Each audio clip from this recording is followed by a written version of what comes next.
subscribe dulu ya. Assalamualaikum warahmatullahi wabarakatuh. Saya adalah Dr. Ursula Penny. Saya seorang dokter umum, tapi pada kesempatan kali ini saya diberikan kesempatan untuk memberikan materi manajemen stres kesehatan mental di era pandemi. Sebelum masuk ke materi, kita perlu tahu dong apa itu stres. Jadi stres itu adalah respon seseorang terhadap kondisi yang dipersepsi sebagai ancaman, perubahan, atau tekanan. Nah, orang yang mengalami stres pada umumnya itu akan merasakan khawatir, tertekan, bahkan juga badannya merasa lelah, ketakutan, depresi, cemas, dan marah. Jadi, banyak hal yang bisa dirasakan oleh orang stres dan tentunya nantinya akan berdampak pada banyak hal. Mulai dari fisiknya, mulai dari hubungan sosial dengan orang lain, mulai dari pekerjaannya dia, sampai kepada depresi yang pada akhirnya bisa memicu seseorang untuk berkeinginan bunuh diri. Kita tidak mau kan ada kejadian seperti itu. Maka dari itu penting sekali manajemen stres kesehatan mental di masa pandemi COVID-19 ini. Sebelum kita mengenali bagaimana cara mengatasinya, bagaimana cara manajemen stres, kita perlu tahu apa sih penyebab stres terutama di masa pandemi ini. Nah, yang pertama penyebab stres bagi orang tua itu adalah tentunya banyak ya permasalahan-permasalahan yang bisa dialami oleh orang tua, seperti banyaknya banjir informasi yang mungkin belum tentu benar, banyak informasi hoax, kemudian tuntutan bekerja dari rumah atau work from home, di mana ternyata anaknya juga harus sekolah dari rumah, jadi harus mendampingi anak yang bersekolah dari rumah. Kemudian tidak hanya itu aja ya, sebagai orang tua tentunya pasti ada tekanan ekonomi, tekanan ketidakpastian dari ekonomi itu sendiri, kemudian masalah kesehatan dan lainnya. Nah, kemudian kalau misalnya pada anak, terbatasnya area bermain pada anak, tidak bisa keluar rumah sembarangan.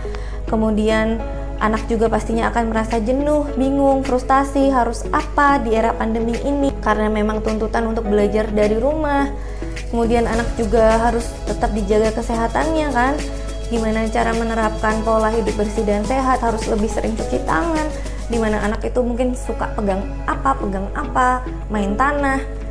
Ya, joroknya itu sebetulnya adalah proses pembelajaran, tapi di sini anak harus dituntut untuk hidup sehat, hidup bersih. Itulah yang menjadi berat juga gitu kan.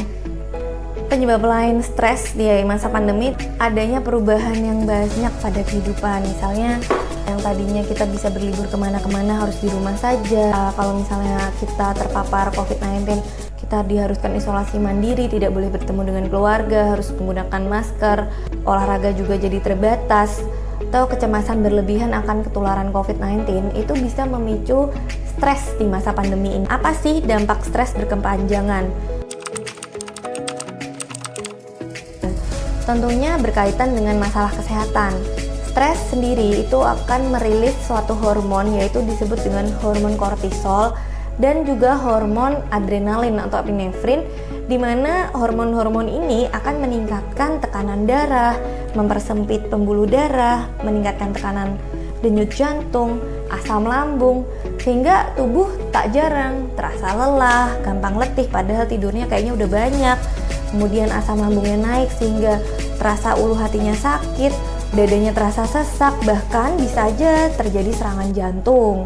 Jadi betul ya bahwa stres dari pikiran bisa memicu gejala-gejala fisik, dan penelitian ilmiahnya pun sudah banyak. Jadi tidak hanya omong kosong belaka bahwa stres itu memicu gejala-gejala atau penyakit-penyakit fisik.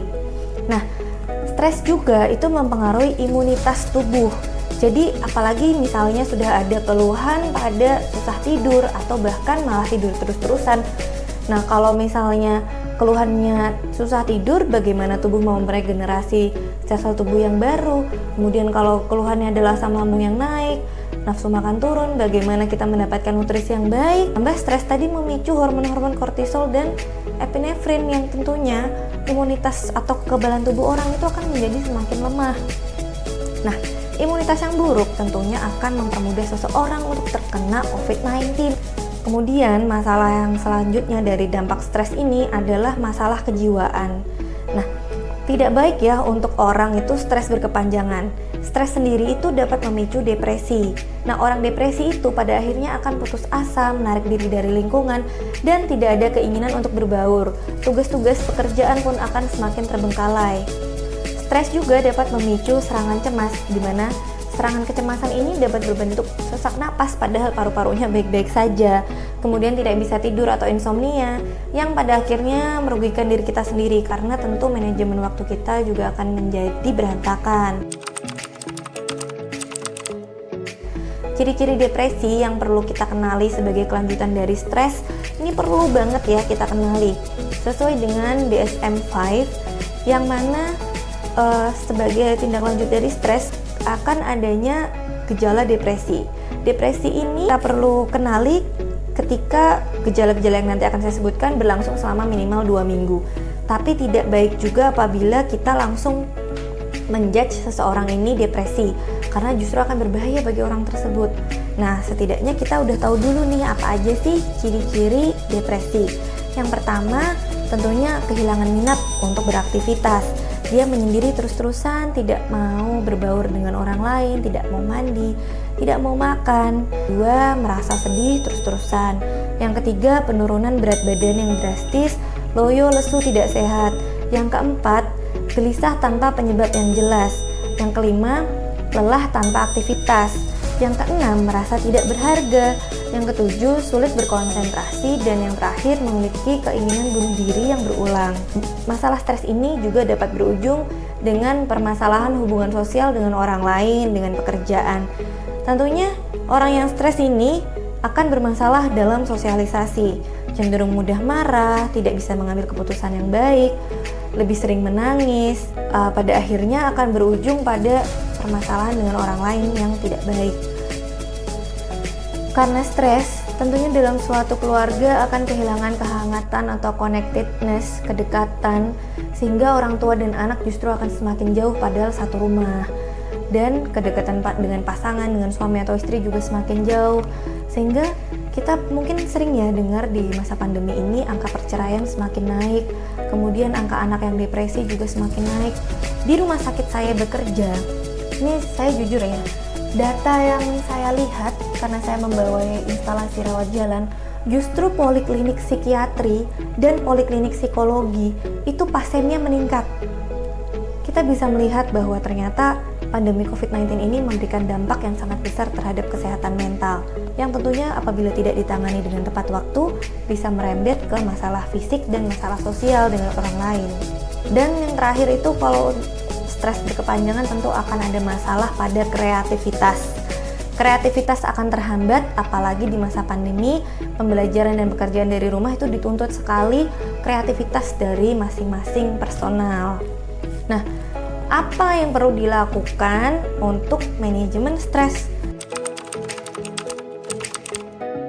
Yang pertama, kita harus mengenali apa sebenarnya yang menjadi masalah, dan lalu kita perlu mengalihkan atau mengendalikan sumber stres tersebut. Kalau misal karena berita yang berlebihan di media massa, stop searching. Kecuali memang kita ada urusan pekerjaan, ya mau gimana lagi kan. Kemudian yang kedua, kita harus menetapkan prioritas. Jika ada tugas, jangan ditunda. Kemudian kerjakan mulai dari yang mudah dulu dan dengan deadline yang paling dekat. Kemudian baru kerjakan yang lain-lain dulu. Yang ketiga, kita harus mengenali potensi diri kita masing-masing. Situ potensi diri ini tidak hanya melulu tentang soft skill, tapi juga terkait dengan kesehatan kita. Tubuh kita ini mampunya sejauh apa sih? Mata kita sakit, ngelihat layar terus. Jangan-jangan kacamata kita perlu ganti, kita perlu ke dokter mata. Atau tubuh kita mudah lelah. Jangan-jangan kita memang terakhir makan itu baru kemarin, hari ini kita belum makan atau belum minum air putih yang cukup. Sehari harus minum 6-8 gelas air putih loh. Kok pinggang terasa sakit? Jangan-jangan kursi yang kita duduki ini tidak ergonomis, atau kita belum stretching, belum senam-senam ringan setelah 2 jam duduk. Kemudian apakah tidur kita cukup? Jangan-jangan karena kita kerja atau sekolah dari rumah, kita online terus-terusan, ternyata sudah 8 jam kita tahan, kita tidak tidur yang cukup. Nah, potensi-potensi penyakit ini kita perlu kenali juga loh. Selanjutnya kita harus rancang strategi buat planning. Misalnya sehari ini dalam 24 jam itu kita mau ngapain aja sehingga waktu dalam sehari itu tidak habis secara sia-sia. Yang selanjutnya kita harus menerapkan pola sehat, tidur yang cukup, makan makanan yang bergizi. Dan yang terakhir kita harus meningkatkan komunikasi yang hangat dalam keluarga, dalam hubungan kerja, saling menyemangati, itu penting sekali. Bagaimana sih cara pencegahan stres? Ya, yang pertama kita itu harus selalu berpikir positif, karena pikiran positif adalah kunci untuk terhindar dari stres. Pandemi COVID ini kita anggap sebagai hal positif untuk membangun, mendekatkan lagi komunikasi dan kedekatan dalam keluarga satu sama lain. Yang kedua, buat rumah menjadi tempat yang senyaman mungkin. Jalin komunikasi yang baik antar keluarga. Tidak perlu ngegas atau sakit hati apabila ada anak yang membentak kita. Ya kalau kita membentak anak itu kita yang harus mengevaluasi diri, tapi kalau anak yang membentak kita yang harus evaluasi. Jangan-jangan karena kita suka membentak anak, atau jangan-jangan dia memiliki tontonan yang tidak baik di luar kendali kita. Yang ketiga, perlu adanya olahraga yang kita bisa lakukan di rumah untuk melepas stres. Karena olahraga sendiri itu memunculkan hormon endorfin, di mana hormon endorfin ini adalah hormon yang diciptakan ketika kita merasa senang, merasa happy. Nah, kalau misalnya kita bosan dengan olahraga di dalam rumah, kita mungkin bisa memilih alternatif olahraga bersepeda yang bisa dilakukan di luar rumah tanpa harus ada kerumunan yang berdekatan begitu. Itulah manajemen stres untuk kesehatan mental di masa pandemi COVID-19 ini. Semoga apa yang saya berikan bisa memberikan manfaat bagi Bapak Ibu sekalian. Jaga kesehatan, tetap lakukan protokol kesehatan VDJ, ventilasi, durasi, dan jarak. Apa itu? Ventilasi tentunya dalam suatu ruangan sirkulasi udara itu harus baik. Kemudian durasi kita bertatap muka atau bertemu dengan orang itu harus dibatasi. Dan jarak itu minimal dengan orang lain itu 1 meter supaya meminimalisir penularan. Tentunya jangan lupa cuci tangan dan juga pakai masker kemana-mana. Ya, terima kasih.